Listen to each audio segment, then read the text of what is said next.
Muy buenos días a todos y todas. Es un verdadero honor para mí en representación de la Secretaría de Salud de Honduras y darles la más cordial bienvenida en nombre de la Secretaría de Estado en los despachos de Salud de Honduras y del equipo de la Dirección General de Desarrollo del Recurso Humano a través del Departamento de Desarrollo Estratégico del Recurso Humano que tengo el privilegio de coordinar. Nos llena de alegría contar hoy con la participación de profesionales de salud de Honduras, Uruguay, Guatemala y España, unidos en este espacio de aprendizaje conjunto, gracias a la valiosa colaboración de la Agencia Española de Cooperación Internacional para el Desarrollo y del modelo ECO, que nos reúne bajo un enfoque innovador de capacitación y fortalecimiento de capacidades. Para quienes se integran por primera vez, quiero explicar brevemente qué son las teleclínicas ECO. Este modelo se basa en el aprendizaje colaborativo y el intercambio de experiencias entre profesionales de diferentes niveles mediante sesiones virtuales estructuradas a través de casos clínicos reales que promueven el desarrollo de habilidades, el análisis crítico y la construcción colectiva de soluciones. No se trata solo de recibir conocimientos, sino de crear comunidades de práctica que fortalecen los sistemas de salud desde adentro. En esta ocasión abordaremos un tema profundamente sensible y complejo, el suicidio en adolescentes. Sabemos que este es un fenómeno que va más allá de lo clínico, implica realidades familiares, sociales, económicas y culturales. Y también sabemos que el personal de salud está muchas veces en la primera línea de detección, acompañamiento y respuesta. Por eso este espacio tiene un valor incalculable, no solo nos permite actualizar conocimientos, sino también compartir experiencias entre países, generar empatía y fortalecer la red de profesionales comprometidos con la salud mental de nuestras juventudes. Agradezco sinceramente a todas las personas que hacen posible esta sesión, ponentes, facilitadores y el equipo técnico de ECO, y sobre todo a ustedes que han aportado este tiempo para seguir aprendiendo y creando profesionales. En esta ocasión,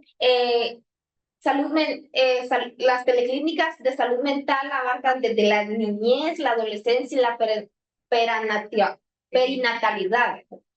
Tiene un propósito, tiene una metodología que es mejorar el acceso y la calidad de la atención salud mental en Uruguay, Guatemala y Honduras a través de la metodología ECO, promoviendo la formación continua del personal de salud.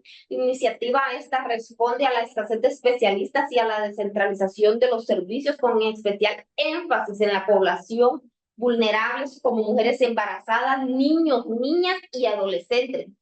Esto a través de teleclínicas multipaís que fomentará la creación de comunidades de aprendizaje, fortaleciendo las competencias del personal de salud. Expertos de España aportarán su experiencia para garantizar un aprendizaje colaborativo y sostenible. Esto va dirigido a destinatarios como el personal de salud de todos los niveles de atenciones, especialistas e investigadores. Esto está bajo un equipo de coordinación como lo es ECO de la Universidad de Uruguay, la Secretaría de Salud de Honduras y el Ministerio de Salud y Asistencia Social de Guatemala.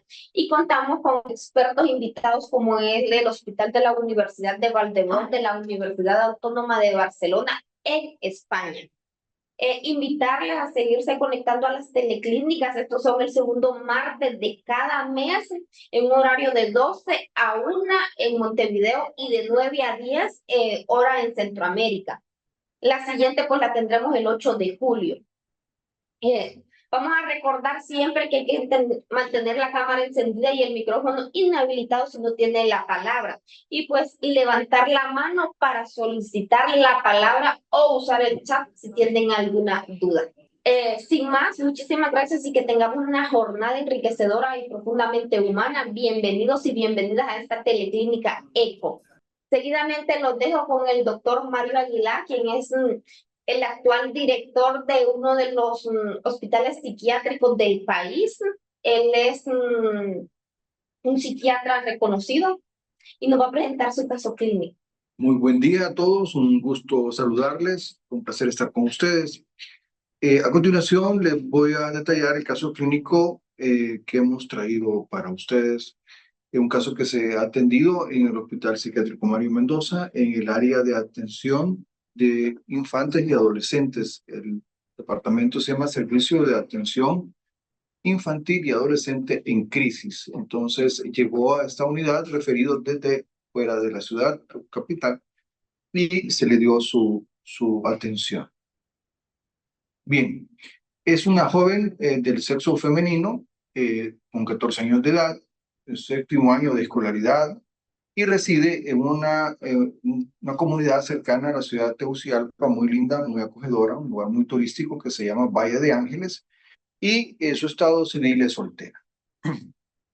En la historia clínica, para ir al punto directo, ella tenía historia de presentar de evolución, de más de 2 meses de evolución, de más larga evolución, ánimo depresivo, fatiga, insomnio e hiporexia. Agregado a lo anterior, presentaba también ideas de minusvalía, ya tendencia al llanto fácil y concomitantemente a este cuadro, ella vivía ansiedad social con una conducta evitativa en las relaciones interpersonales. Agregado, presentaba inquietud psicomotriz con pensamientos catastróficos. La idea que se describe es que ella siempre estaba pensando de forma muy ideas negativas, sombrías, con desesperanza y pensando en situaciones que le afectarían a ella y a su entorno. Empezó a darse también una historia de autolesiones y de ideación suicida, que es el cuadro característico que tuvo. Como antecedente relevante es que en la familia hay un antecedente de la madre de la paciente con depresión que recibe tratamiento. Un abuelo materno se suicidó y recientemente nos hemos entrado con las visitas más recientes que la abuela materna, que es una figura importante en la vida de ella, también ha vivido problemas de depresión con ideación suicida. Agregado a eso, las dos, la madre y con la abuela materna, han tenido historias de ser mujeres víctimas de maltrato en sus relaciones de pareja anteriores y en la actual la abuela tiene una pareja después de que enviudó que también le da maltrato en algún nivel de verbal o psicológico. Aparte de eso, tiene antecedentes de historia perinatal complicada. Ella viene de un embarazo con preeclampsia, la madre se complicó al momento del parto. La joven sufrió de asfixia neonatal al recién nacer y eso le llevó a estar en incubadora por un periodo de tiempo no tan prolongado hasta su recuperación. Sí se describe un desarrollo psicomotor algo tardío, no fue anormal, hablamos de caminar a los 14, hablar después de los 14 meses, o sea, pero sí se describe que ella tuvo esa problemática. Pero un punto muy importante es el que a continuación les describo que ella sufre y describe bullying verbal escolar, o sea, colegial, desde el año 2023, que ha sido el detonante más grave reciente que ha llevado a complicar el cuadro de la joven. Que sí. Dentro de la red de apoyos y conflictos, este otro punto sumamente relevante en la historia clínica, ya que ella vive en conflicto con su madre y medio hermano. El hijo de la mamá hace una unión libre con otra pareja. El papá de la paciente, el padre biológico, fue una figura ausente, no lo conoció ella. Y la señora pues hace una segunda vida marital con una persona en unión libre y tienen un hijo.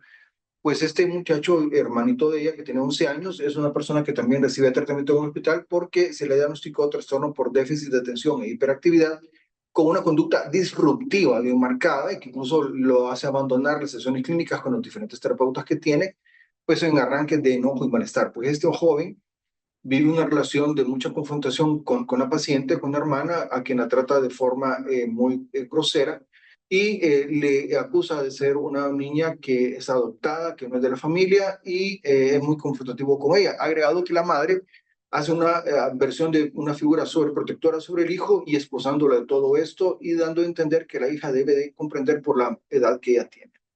Aparte de esto, esta percepción de este conflicto entre madre, hermano y ella, hay una percepción de ella de rechazo familiar, sobre todo en el caso del hermano y de la madre. No así, incluso el padrastro es una figura que no le ha afectado aparentemente, pero el hecho de que ella, el padrastro, perdón, haya sido una figura como más comprensiva, genera más celotipia de parte del hermano hacia ella y le ha complicado la relación. En medio de todo esto, el apoyo más importante que recibe en este entorno familiar es el de la abuela materna, con quien convive cuando la madre se va a trabajar y al regresar de su colegio, pues convive en la casa de ella mientras llega su madre a casa, que vive cercano a ella, y es una figura sumamente importante en la vida de esta joven. Es relevante también notar que sí ha tenido una relación de noviazgo que es muy, creemos, muy característica de un joven, porque a pesar de que no ha sido estable, creemos que la serotipia que ella vive, la paciente con el muchacho, puede estar enmarcada en las conductas propias de los jóvenes adolescentes que pueden tener conductas más como cercanas a otras jóvenes y eso no le gusta a ella y pues eso lo pone un poco mal. Es de hacer recalcar que tampoco ha iniciado vida sexual activa. La que sí, perdón, ya está. Tiene un dato importante y relevante, lo vamos a mostrar en la línea de vida clínica posterior. Ella hace una ingesta de medicamentos que nadie se dio cuenta en el mes de noviembre del año pasado, 24, y estuvo pues sin ser atendida y esto pues debido a que no fue una cantidad, creemos, alta o la letalidad de lo que tomó no era mayor. Esto pasó como un evento oculto que solo se dio cuenta la licenciada Geraldine Salaya, que está aquí a mi par, que es la psicóloga que está pues llevando el caso de forma personal como psicóloga en el servicio de atención en adolescentes. Con ella la joven es sincera, le comenta que hubo este intento y nadie se dio cuenta, lo cual lo creemos una situación muy, muy delicada. Luego, en el mes de enero de este año y para febrero, hizo dos ideaciones suicidas posteriores marcadas, una con el pensamiento de ahorcamiento y otra con salto al vacío, pero se detuvo por temor a las consecuencias religiosas. Es un joven que tiene su fe y cristiana y ella pues que le refiere que esto le contiene para no realizarlo. En la historia clínica de vida, pues podemos recalcar que nace un 19 de abril del 2010, producto de una cesárea por preeclampsia con sufrimiento fetal reportado, asfixia neonatal y incubadora hasta su recuperación. En el 2011 deambula hasta los 14 meses y habla un poco posterior a los 14 meses y sufre bullying en el 2023, llegando al punto de no desear asistir y continuar con su vida académica. Y esto es importante porque a nivel académico ella tiene un porcentaje alto de rendimiento, arriba del 90%, que es bastante alto aquí en nuestro país, cercano al 100. Entonces, a pesar de todos estos problemas, ella logra funcionar académicamente. Y en ese sentido, pues es referida porque cuando bueno, hizo intentos suicida en el 2011, en noviembre, pero una profesora de la escuela se da cuenta, levantándole las mangas largas de sus camisas o suéteres, que ella estaba automutilándose. Ella da la voz de alarma y esta profesora fue crucial para que obligaran a la familia a llevar la atención a una clínica en la comunidad de Valle de Ángeles. Y ahí fue cuando se empezó ya el tratamiento, donde es referida, el médico que se da cuenta de esto la refiere inmediatamente al Hospital Mario Mendoza y ahí empieza la atención clínica. Es atendida en nuestro hospital en febrero del 25 de este año y pues recabamos toda la información, está en tratamiento, la evolución ha sido parcialmente buena debido a que la problemática con su mamá y hermano persiste y el enfoque de la mamá no cambia. O sea, ella es una persona que no logra superar esta situación de poder manejar mejor la relación con ambos hijos. Bien. En relación a este caso que nos ha presentado el doctor Mario Aguilar, tenemos unas preguntas para ustedes, para que conversemos o ustedes más bien nos cuenten sobre casos similares. Por ejemplo, ¿qué otros datos de interés deberíamos haber registrado durante la entrevista? ¿Cuál es el diagnóstico que usted haría en este caso? ¿Han tenido ustedes que tratar personas con situaciones similares? Y siendo así, ¿qué dificultades tuvieron en estos casos? ¿Qué tratamiento indicarían en este caso? ¿Y qué otras acciones terapéuticas tomarían?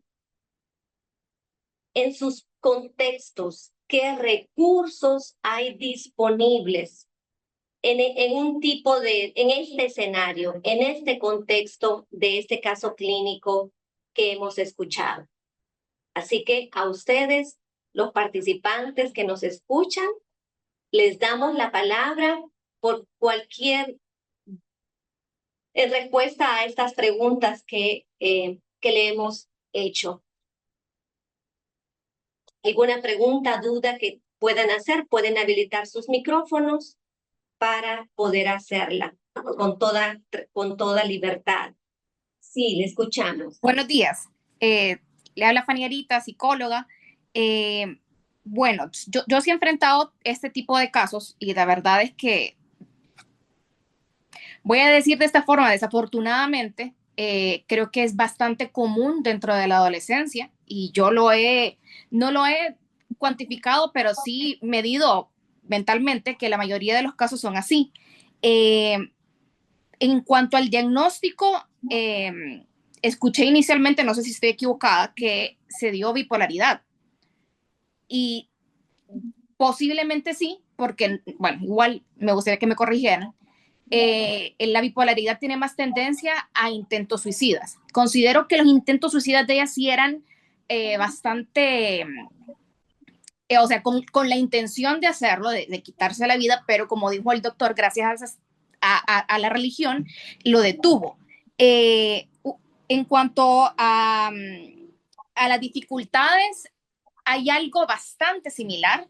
O sea, uno siempre se apoya del entorno familiar, pero es muy complejo la parte del entorno familiar si ellos no se integran a una terapia familiar para mejorar la comunicación tanto entre madre e hija y restaurar esta parte de la percepción de sentirse como discriminado o en un nivel de tensión bajo en comparación al hermano. He tenido muchos casos y esa ha sido la dificultad, la ausencia de interés por parte de las madres a hacer un cambio y entender de que son fundamentales en estas situaciones, porque claramente el pasivo emocional es parte del ambiente y parte de lo que ella eh, hace que tenga ese tipo de desenlaces. Y en cuanto al el tratamiento, yo considero que sería terapia combinada, tanto farmacéutica como terapéutica. Bien, muchas gracias, Fanny. Le damos la palabra a Pablo Ordóñez. Adelante.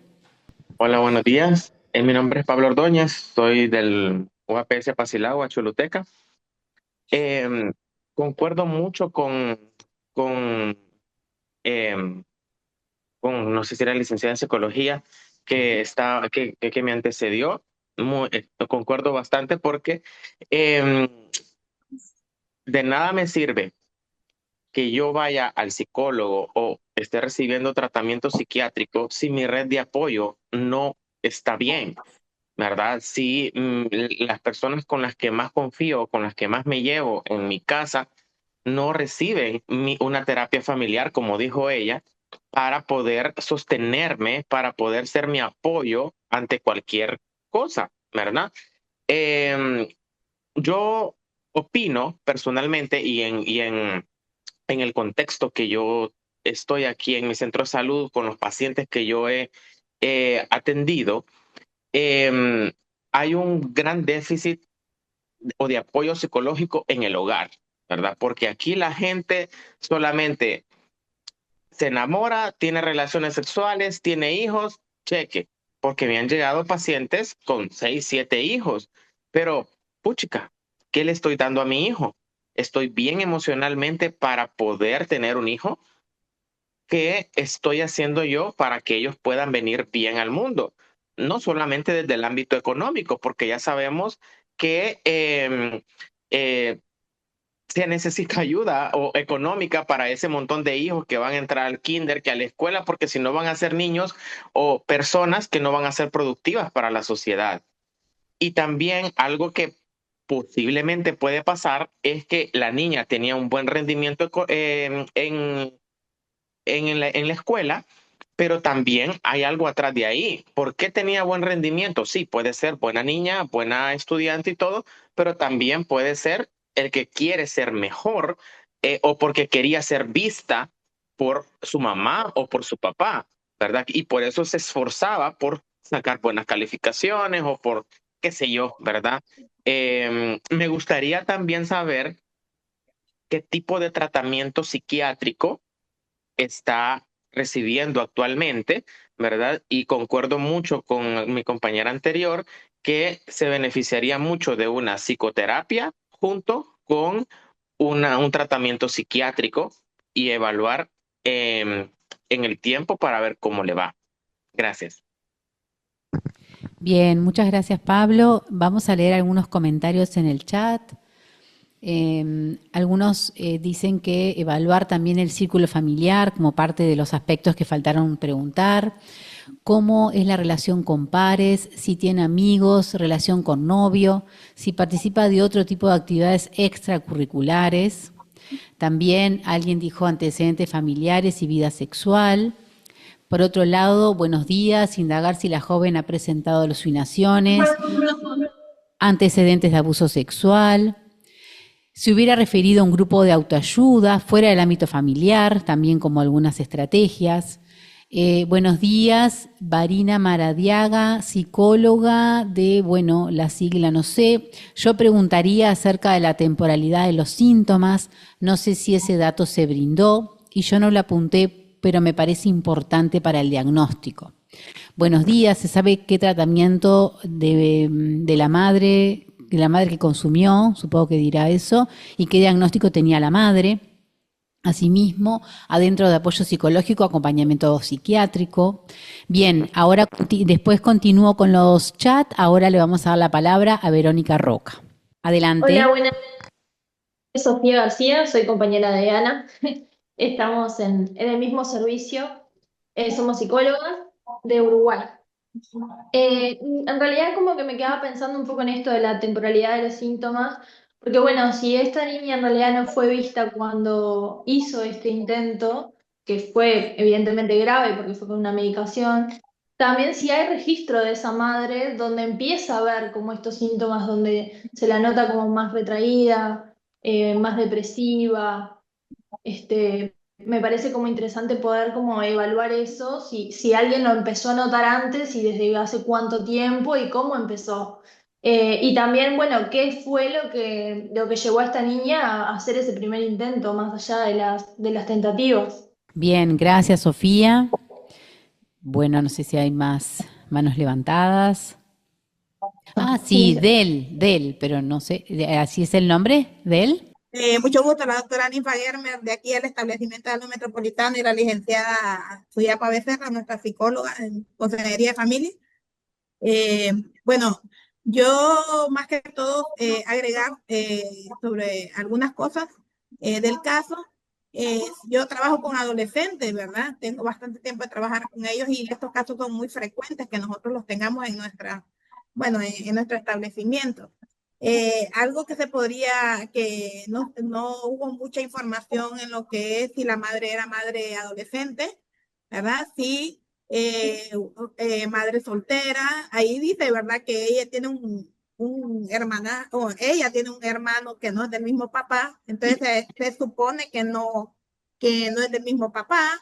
Eh, ¿Qué antecedentes también serían importantes? Que si, bueno, si esa niña presentaba crisis de ansiedad desde que estaba pequeña, ¿verdad?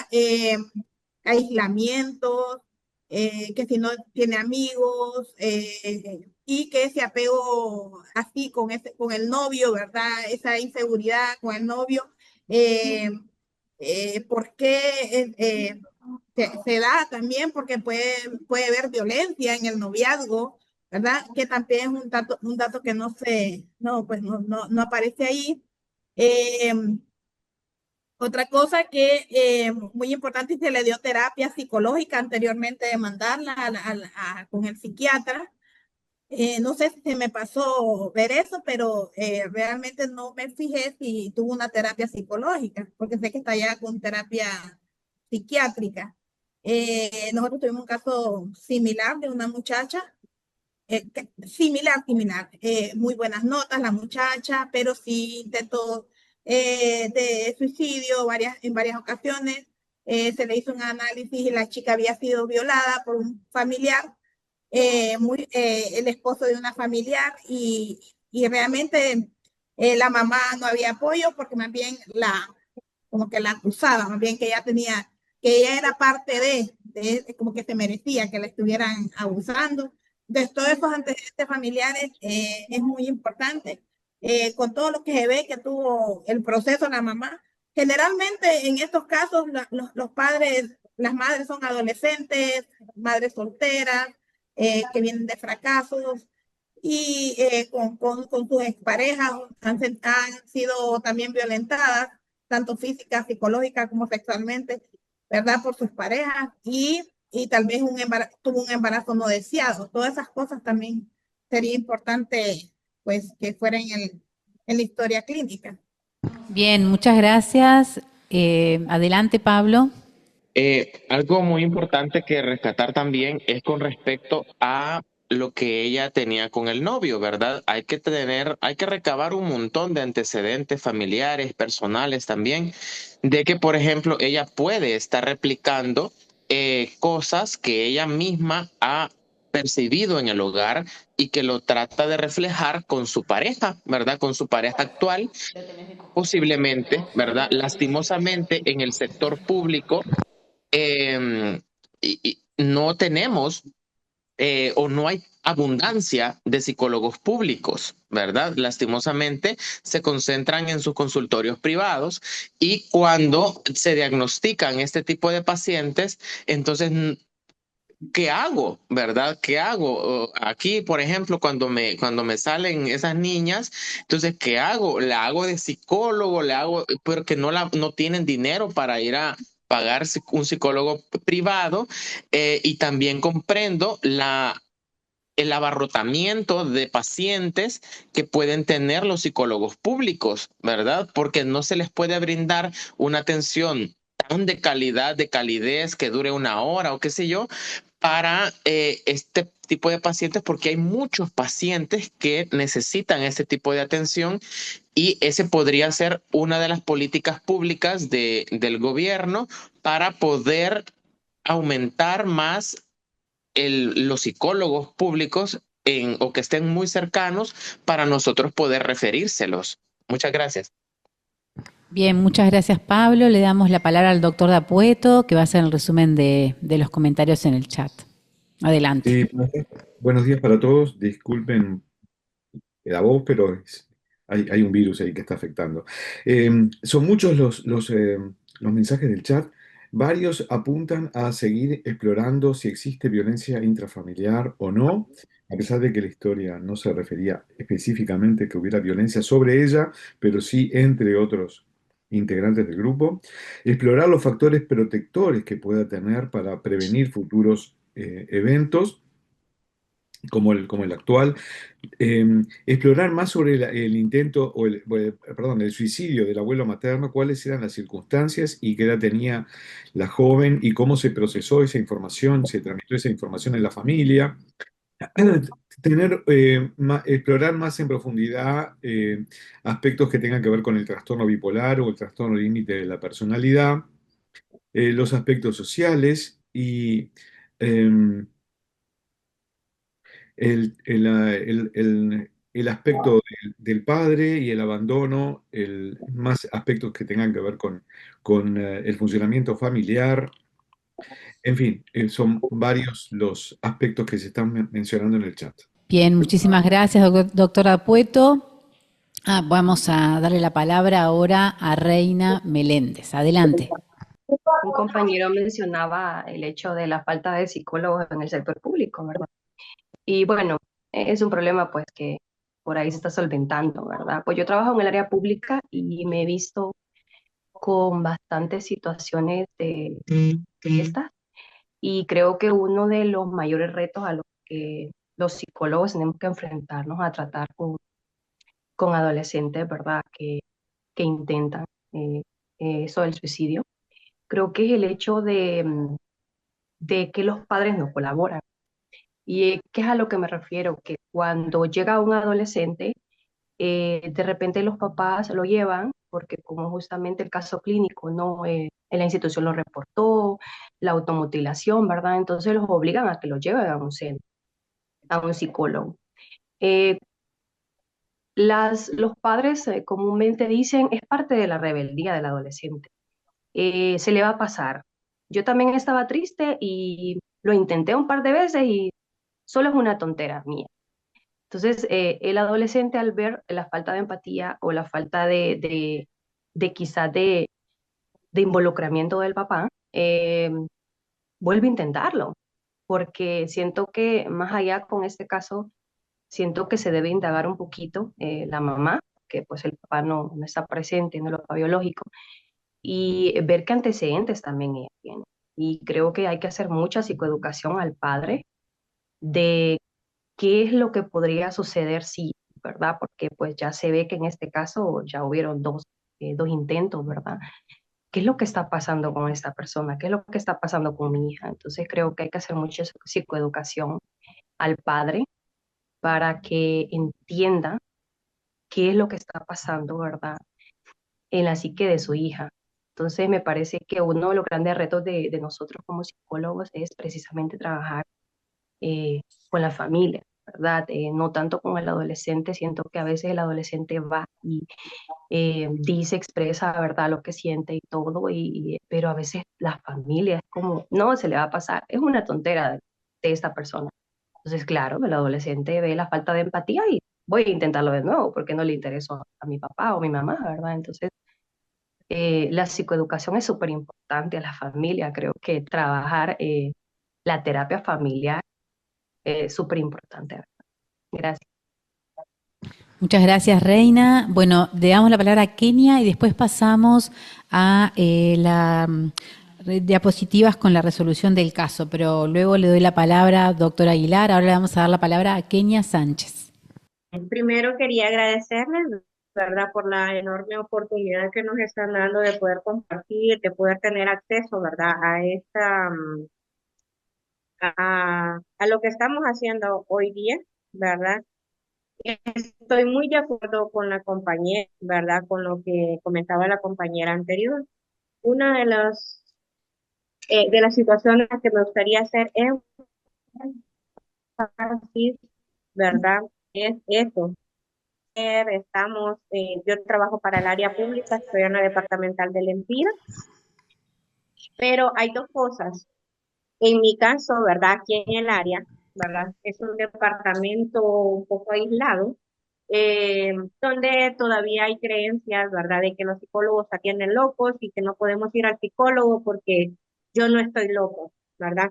Habiendo una gran situación emocional, ¿verdad? Donde nuestros adolescentes están pasando situaciones terribles, realmente, ¿verdad? Desde abusos sexuales, de la infancia y todo eso. Entonces, dos cosas bien importantes. En mi caso, también creo que carecemos de publicidad, ¿verdad? De que no nos damos a conocer muchas veces en el área, de que existe, de que pueden buscar ayuda, de que existe un lugar donde se les puede proporcionar apoyo psicológico.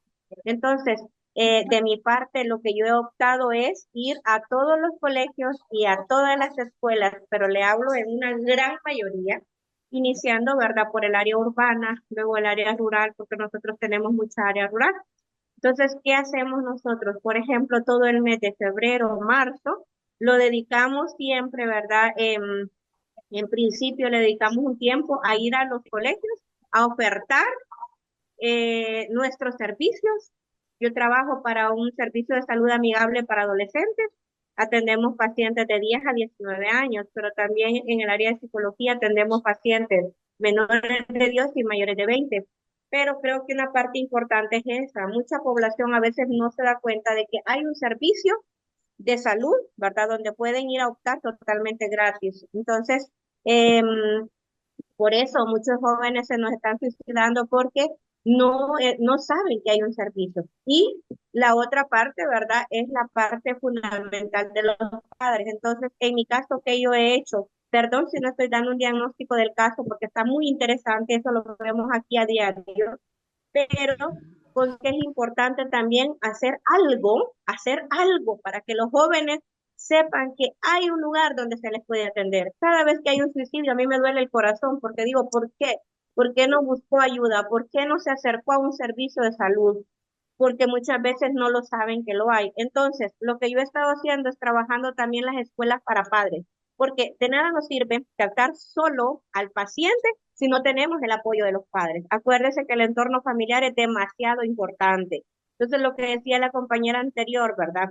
La terapia familiar, el involucrar a la familia en el proceso de lo que está pasando este adolescente.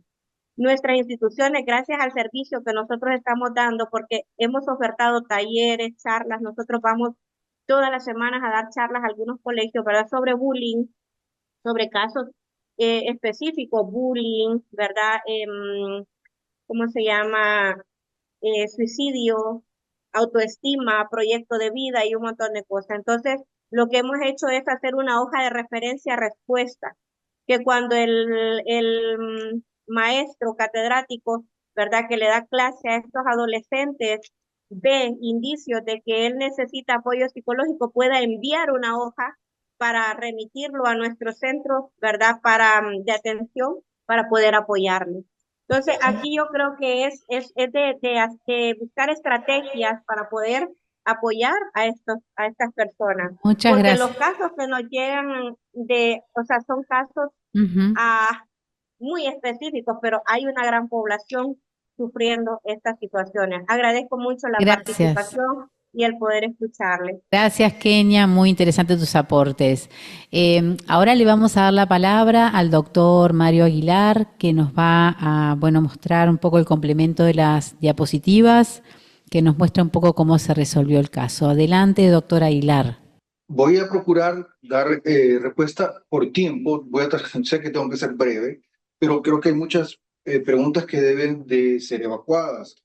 Voy a concretarme a las imágenes inicialmente. El diagnóstico presuntivo que se dio en el equipo, porque el caso lo trabajan en un equipo multidisciplinario que está conformado por psiquiatra, por psicólogo, que está aquí conmigo, la licenciada Geraldina Zelaya, que es la cabeza de psicología en el área de adolescentes e infantes, médicos generales, también hay terapeutas funcionales, hay nutricionistas y hay también auxiliares de enfermería y enfermeras trabajando en todo el grupo. Entonces, todo llega a un diagnóstico de trastorno depresivo mayor, moderado, severo. Aquí aprovecho para decir que no hay criterios para bipolaridad, porque se mencionó en algunas preguntas si había bipolaridad. No hay antecedentes ni criterios de bipolaridad clínicamente detectables. Trastorno de ansiedad social, evaluación, por lo que describe ella en su historia, la dificultad que tiene en sus relaciones interpersonales. Y además de esto, hay un punto bien importante que se debe, a criterio del equipo, valorar la vigilancia de riesgo de un posible trastorno de personalidad a desarrollarse, pero sobre todo creemos que lo más importante es que presenta rasgos disfuncionales de personalidad en desarrollo, que lo pueden observar por la inestabilidad afectiva que tiene, miedo al abandono e hipersensibilidad interpersonal. Entonces, se plantea parte del equipo una vigilancia para evitar que esto pueda llevarse a cabo un abordaje preventivo. Y luego el riesgo suicida alto, que hay muchos criterios para considerar que está en un riesgo suicida alto, es bastante notorio. Estamos hablando de intentos ya realizados y de acciones con métodos muy cruentos y serios que lo ponen en una situación de un riesgo, además de esto, el antecedente genético, abuelo que se suicida, abuela materna con ideación suicida, madre con depresión, o sea, hay un alto riesgo en ella desde los factores genéticos y esto lo afecta muchísimo. Eso en relación al diagnóstico presuntivo, la que sigue. El tratamiento que da el equipo es sertralina, 25 miligramos al día. Se empezó con una dosis baja, se ha sostenido hasta el momento. No se ha elevado a 50 miligramos aún, están 25 miligramos al día y se le está indicando también clonazepam de 0.5 miligramos por la noche. Este medicamento del equipo está en consideración de retiro para evitar dependencias de la paciente.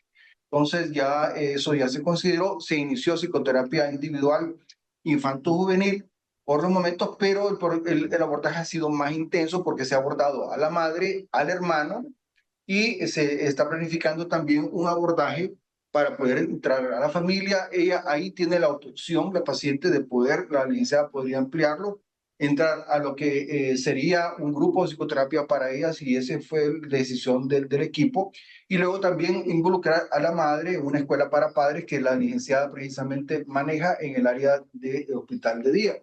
Y esta atención que, como les decía, está manejada por el equipo especializado de atención en adolescentes y niños, que le llamamos, como ustedes pueden ver las siglas, SAYAC, está coordinado para ir dando estos pasos.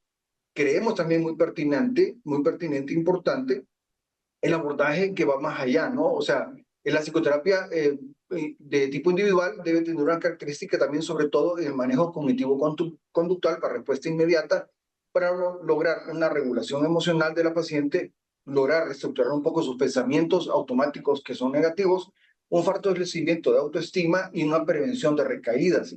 pero vital el abordaje de terapia familiar que el equipo va a ir planteando al momento por realizarlo. Como les digo, los familiares ya están siendo abordados también y atendidos en el grupo de atención. Por otro lado, y terminaría con eso, las evaluaciones importantes, la evaluación a nivel escolar, el servicio no tiene la capacidad por la limitación. Si atendemos a nuestros pacientes con el psicología, lo atiende una hora completa, psiquiatría procura hacerlo también. O sea, no son citas breves, son citas prolongadas, como deben de ser.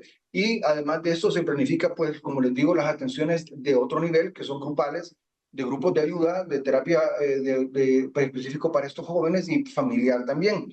Entonces, todo esto está contemplado para poder abordar a esta joven, porque seguimos considerando que está en situación de riesgo, porque dos cosas que quiero recalcar. Si bien es cierto, el bullying aparentemente ha disminuido a nivel escolar por el apoyo que se le ha dado a esta joven, pero persiste la conflictiva con mamá y hermano. Y quiero recalcar que sí se le da descripción de antecedentes de violencia en la familia, pero entre la madre que la sufre y la abuela materna, y ella, yo podría decir, como el equipo lo puede describir, que si bien es cierto, el único que la agrede verbal y psicológicamente es su hermano, sí hay un punto que es grave y eso se nos escapa a veces y yo no lo quiero dejar escapar.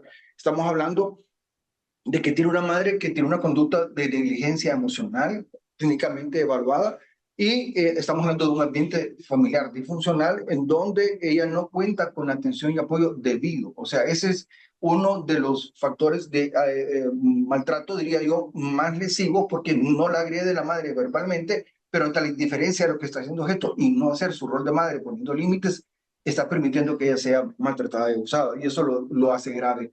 No tiene antecedentes de psicosis la joven, no tiene antecedentes de violación y abuso sexual, porque lo preguntaron. El cuadro de ella se agravó 6 meses antes de, como lo describí yo, de llegar al hospital Mario Mendoza en febrero. Estamos hablando que eso fue como por septiembre, agosto. Hizo el intento de suicida en noviembre, pero describe que la situación depresiva es de larga evolución, desde más o menos un año, pero que se agrava a partir de 6 meses antes de su atención en el Mario Mendoza. Esto solo para responder algunas preguntas, no sé si me queda algo pendiente. Sí hay carga genética evidente descrita, abuelos, mamá, un hermano con hiperactividad que sí se detectó y se le está dando atención. Bien.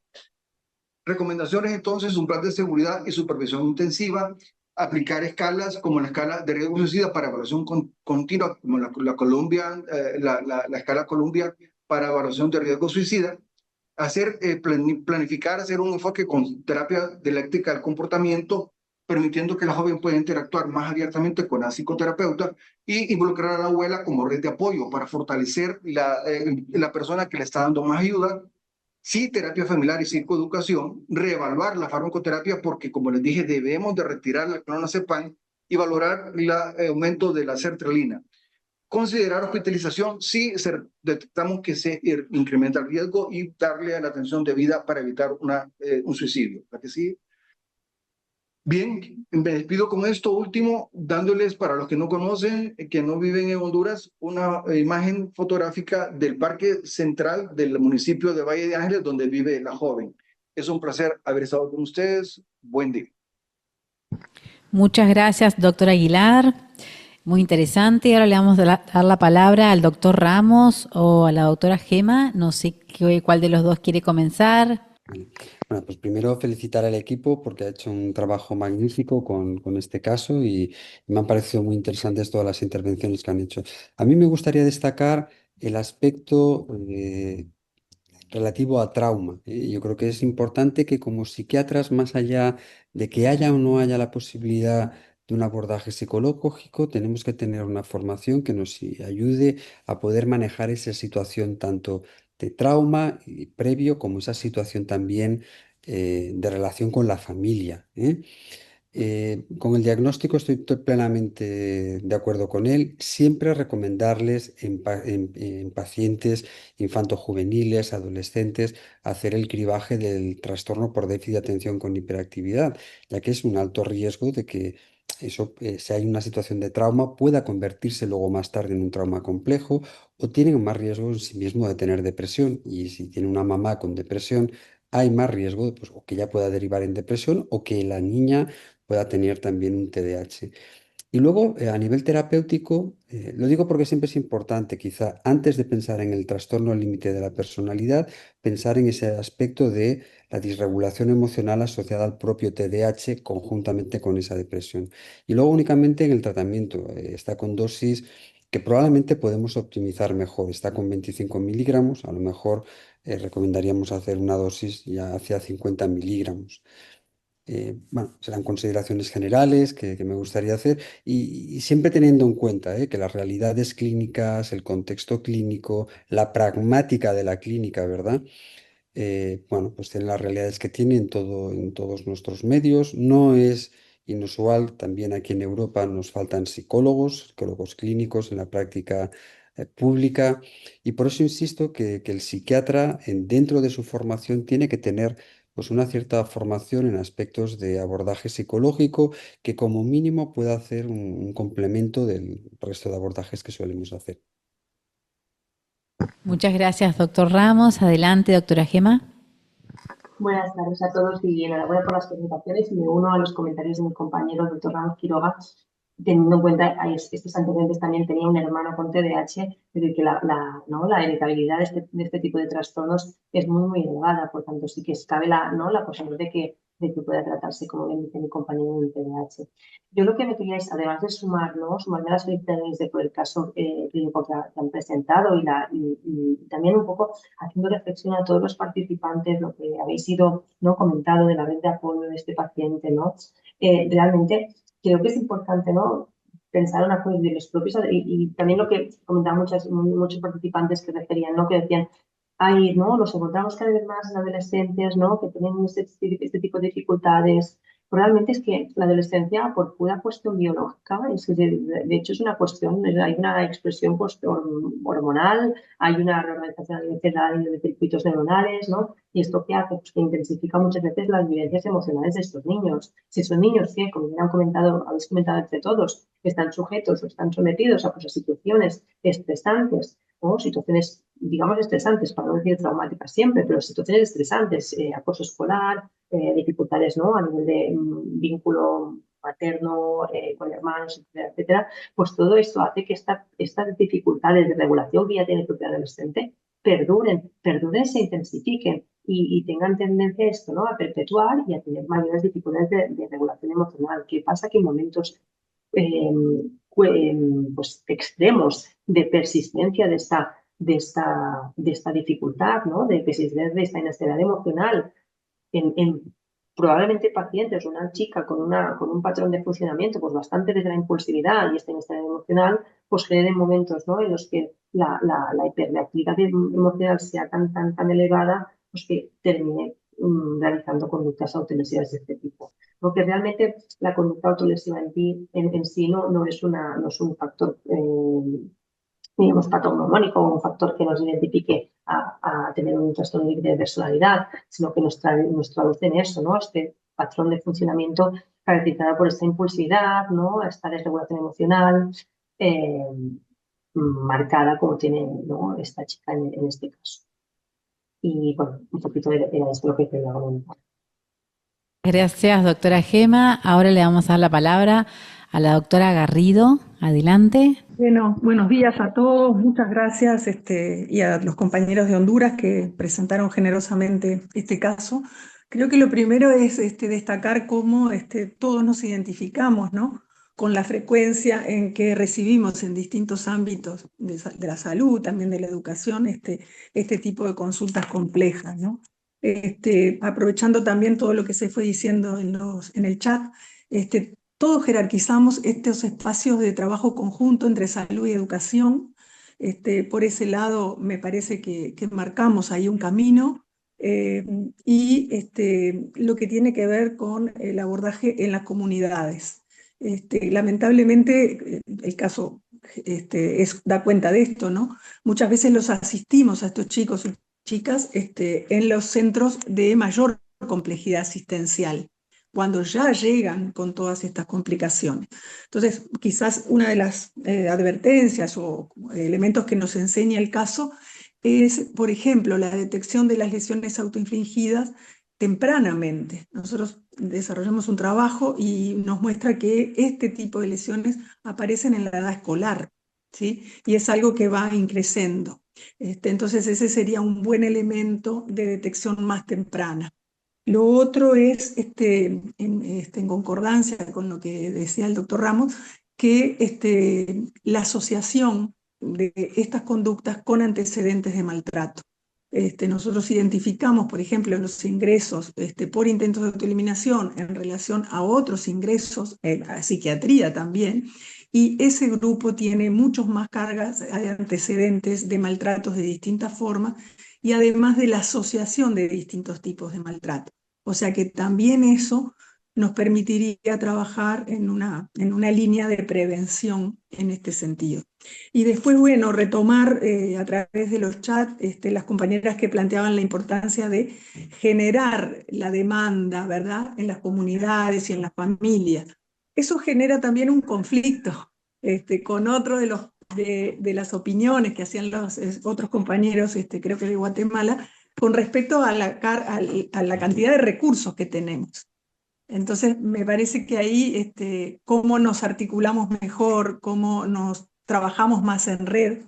Y un tema que en Uruguay también compartimos con los compañeros de Guatemala, creo que plantearon, es la distribución geográfica de los recursos, que todos estamos muy concentrados, bueno, en las grandes urbes, ¿no?, en las ciudades.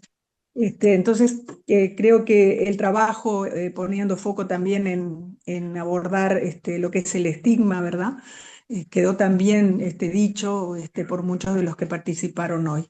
Es un desafío, nosotros venimos también insistiendo mucho en generar para estos casos graves y que tienen esta impronta de repetir la internación, nuevos dispositivos como hospitales de día, por ejemplo, que puedan hacer ese tipo de intervenciones que por ahí se planteaban con mayor intensidad y un componente más interdisciplinario.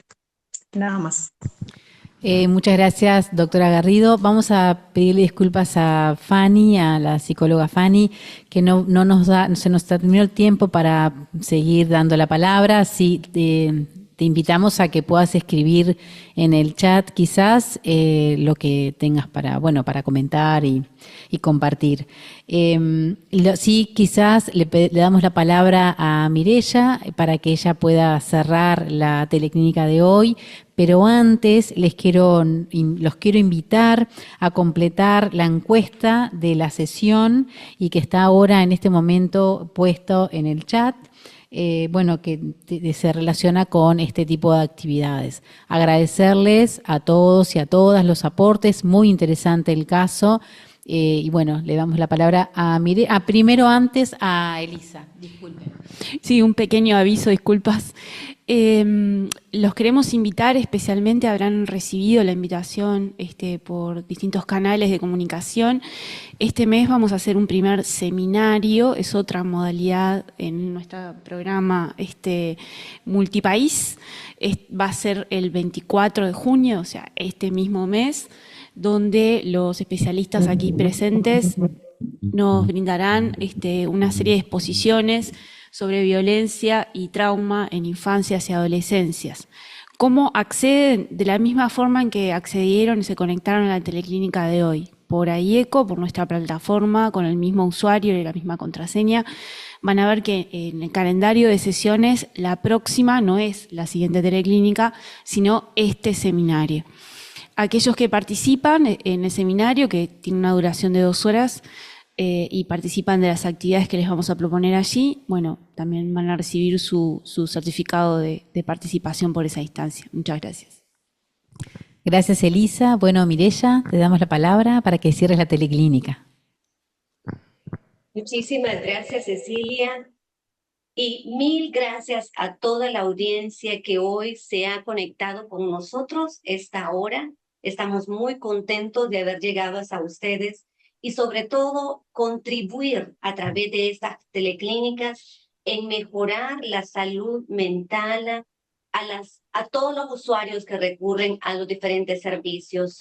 Ha sido un honor verdaderamente habernos unidos con ustedes, así que feliz día para todos y les invitamos, como dijo nuevamente, a la teleclínica, al taller del 24 y a la teleclínica del 8 de julio, segundo martes de cada mes, de 9 a 10 hora de Centroamérica y de 12 hora de Uruguay.